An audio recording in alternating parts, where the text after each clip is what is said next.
O Livro dos Espíritos. Questão 533.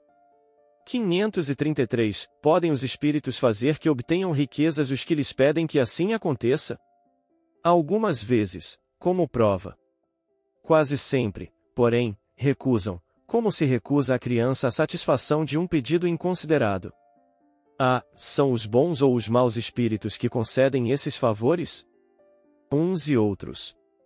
Depende da intenção. As mais das vezes, entretanto, os que os concedem são os espíritos que vos querem arrastar para o mal e que encontram meio fácil de o conseguirem, facilitando-vos os gozos que a riqueza proporciona.